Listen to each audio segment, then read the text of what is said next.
1 से 1.5 लाख राम जन्मभूमि में दर्शन कर पाते हैं। बहुत सारे लोग अन्य धामों में दर्शन करते हुए कुछ इंतजार करते हैं, कुछ जाते हैं, फिर अन्य कार्यक्रमों के बाद फिर आयोजन में भागीदार बनते हैं। आज अयोध्या जिस रूप में हम सबके सामने है, आपने देखा होगा,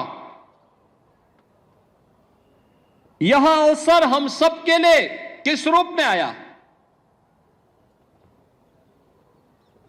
किसी ने सोचा था अयोध्या के बारे में? कोई सोचता था 1 वर्ष पहले, 5 वर्ष पहले, 10 वर्ष पहले कोई सोचता था कि हमारा अयोध्या दी इस रूप में इसका अधिकारी है, इसको यह अधिकार प्राप्त होना चाहिए।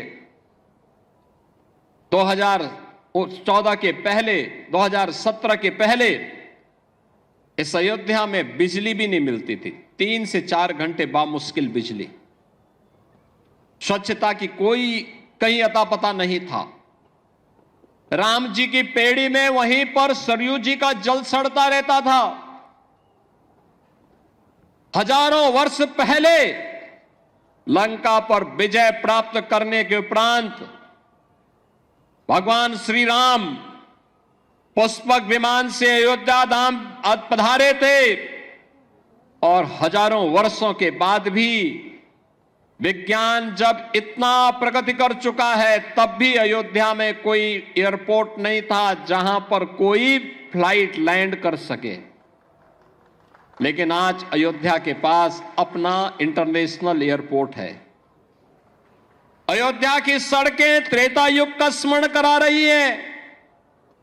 4 लेन 6 लेन की सड़कें,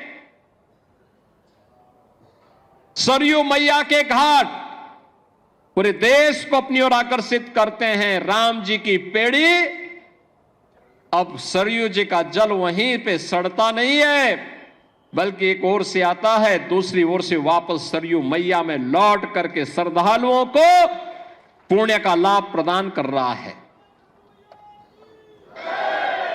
आज तो आप कहीं भी जाएंगे अयोध्या में, अयोध्या अयोध्या होने का एहसास कराता है। आज हमारी अयोध्या देश की पहली सोलर सिटी बन चुकी है। पहली सोलर सिटी, सूर्यवंश की राजधानी है, पहली सोलर सिटी अयोध्या बन चुकी है। ये जो बिजली यहां दिखती है ना, जलती है स्ट्रीट लाइट के रूप में घरों में, ये किसी थर्मल पावर स्टेशन से नहीं, किसी हाइड्रो पावर स्टेशन से नहीं, बल्कि सूर्य की रोशनी से जो ऊर्जा पैदा होती है, उससे ये बिजली जलती है और उसी बिजली को पूरी अयोध्या उसी का उपयोग करता है। ये नई अयोध्या, नए भारत का नया उत्तर प्रदेश है, तो नए उत्तर प्रदेश की नई अयोध्या अपने तीर्थ होने के गौरव के साथ पूरे देश को अपने साथ जोड़ रही है। लेकिन क्या यह अचानक हो गया? एक दिन में हो गया? नहीं, इसके लिए एक लंबे संघर्ष को आगे बढ़ाना पड़ा था।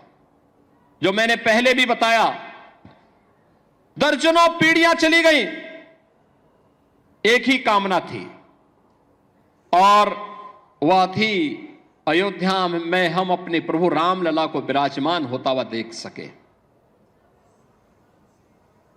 सबकी एक ही तमन्ना थी। अधूरी कामना के साथ पूज्य संतों का, भक्तों का चला जाना, लेकिन संकल्प उनका इतना दृढ़ था कि उस संकल्प को पूरा करने के लिए हम सब सौभाग्यशाली हैं कि इन तिथियों को अपने इन भौतिक चक्षुओं से देखने का सौभाग्य हम सबको प्राप्त हुआ है।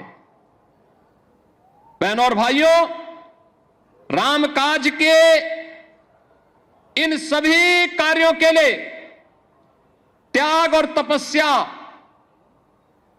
पूज्य संतों की थी, राम भक्तों की थी,